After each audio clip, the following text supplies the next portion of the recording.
Bonjour à tous. Alors, nous voilà pour une nouvelle vidéo. Alors, ce qu'on disait dans la dernière vidéo, c'était que le dollar arrêtait pas de tomber et que le dollar continuerait de tomber jusqu'à en dessous de ses plus bas ici.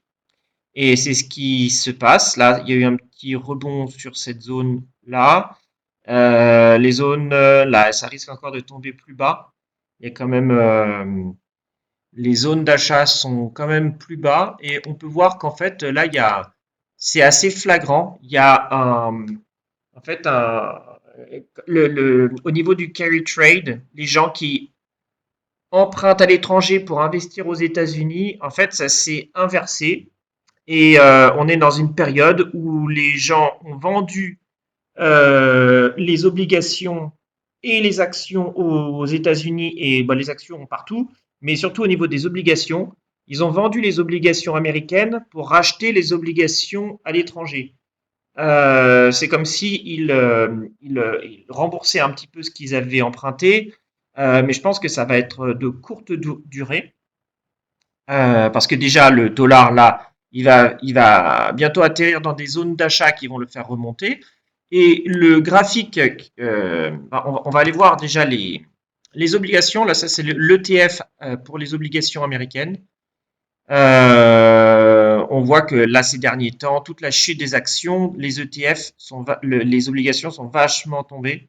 Alors que si on va sur les obligations euh, européenne, le FGBL, l'Eurobond par exemple, et bien sur toute la même période, ils ont vachement monté ici. Et on peut voir que, en fait, il y a eu un transfert d'argent entre le marché obligataire américain, le marché obligataire européen, et puis d'autres également.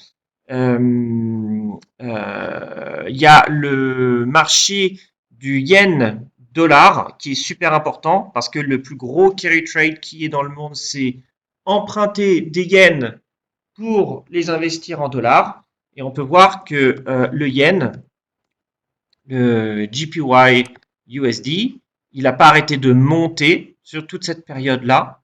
Et on peut voir qu'il a de la place pour monter encore jusqu'au-dessus de ça, de ces plus hauts ici, peut-être pour retomber. Sinon, il y a une zone de vente qui est là et qui est du coup au-dessus de ces plus hauts, ce plus haut, ce plus haut là, et qui est pile là dans cette zone où les marchés avaient commencé leur descente. Et donc, on peut voir que les gens ont racheté le yen, vendu le dollar pour racheter le yen. Et comme j'avais montré l'autre jour, j'étais allé sur euh, le Finviz, qui est un site où on peut voir le COT, qui est le Commitment of Traders, et qui en fait nous montre les, ce que les institutions financières, les grosses institutions financières font, où l'argent, où va l'argent, où sont les plus grosses prises de position sur les marchés. Alors, je vais aller sur le yen directement pour vous montrer. Euh, Là, on peut voir. Alors, c'est lent, c'est pas grave, ça va arriver. Je vais mettre sur un graphique hebdomadaire. Et là, on peut voir. Je vais même mettre sur un graphique mensuel. Comme ça, je pense qu'on verra encore mieux.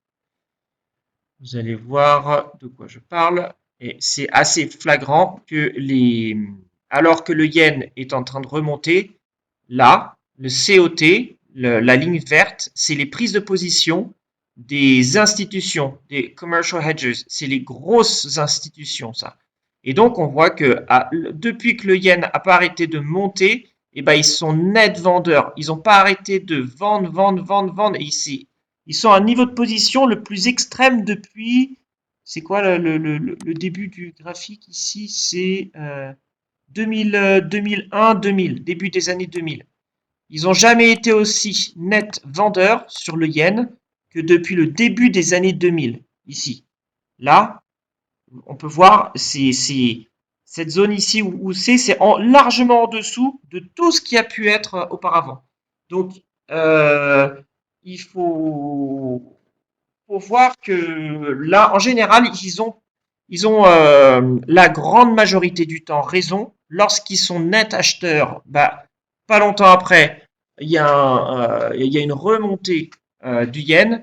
Et quand ils sont net vendeurs, bah, pas longtemps après, il y a une grosse redescente du yen à chaque fois.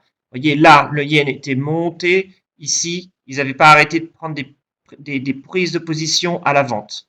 Et puis ça a pas manqué, c'est tombé, ça monte un peu, c'est tombé encore plus bas. Ici, là, ils étaient en train de vendre, alors que là, voilà, c'est retombé vers le bas. À chaque fois, en fait, qu'il y a des grosses prises de position, il y a des gros mouvements sur le yen. Et ici, ça va pas être une exception. Il y a de fortes chances que le yen, en montant plus haut dans ces niveaux ici, vers les 1,7350 par là, le yen reparte à la baisse et que du coup, ça relance le trade du carry trade sur le fait de vendre le yen pour acheter des dollars.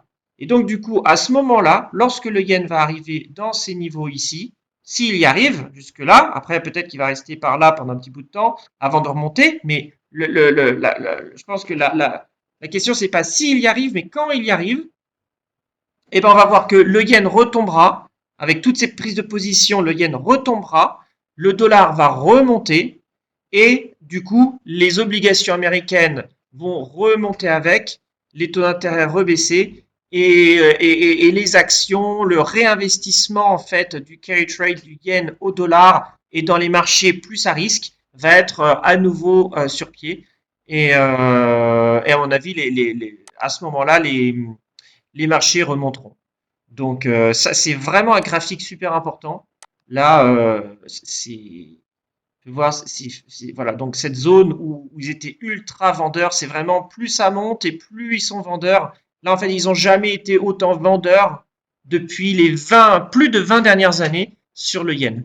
Donc, on va dire que voilà, ça peut vraiment correspondre à une remontée des marchés.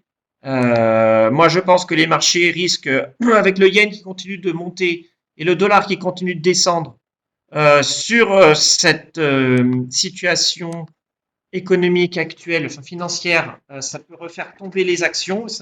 Ça coïnciderait avec ces zones d'achat qui sont sur le S&P et puis où il y a eu beaucoup d'acheteurs ici et il y a beaucoup d'institutions qui ont besoin que le prix revienne là pour remplir les ordres d'achat.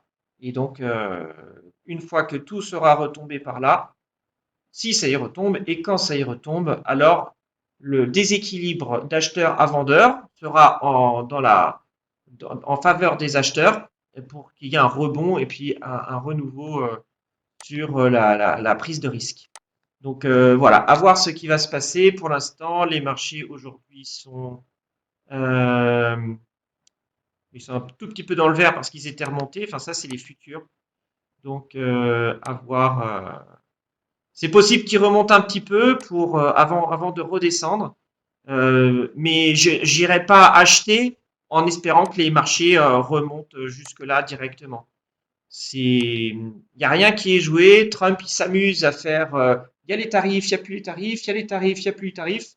Il s'amuse à faire du yo-yo avec la bourse et avec tous ses copains qui sont euh, à la tête, entre la tête de Wall Street et puis du gouvernement maintenant. Euh, il, voilà, je pense que il y a pas mal de délits d'initiés dans l'air, mais bon, ça, après, c'est pas nos oignons, on sait pas, on peut pas le savoir, on n'est pas derrière leur mur, donc c'est que de la spéculation. Mais en tout cas, voilà, ça ne m'étonnerait pas que les marchés redescendent, aillent taper dans des zones d'achat ici pour ensuite pouvoir remonter. Parce que là, c'est au milieu, là, c'est encore trop sur le milieu, c'est pas assez, c'est pas aux extrêmes. Donc, est-ce que les marchés, ils pourraient toujours remonter directement, mais les probabilités que l'endroit où les marchés auront le plus de chances de remonter, c'est là. Donc voilà, c'est pas ici. Là, il peut monter un petit peu, faire du zigzag, et ce qui m'étonnerait pas du tout. Il faut être patient, discipliné et acheter si ça retombe dans ces zones, enfin, pour ma part en tout cas, après vous faites ce que vous voulez, mais et puis ensuite, quand ça remontera après, on pourra être vendeur à nouveau lorsque le graphique nous montrera des zones de vente. Donc, bon, voilà. J'espère que vous passez une bonne journée. Je vous dis à très bientôt. À plus. Ciao.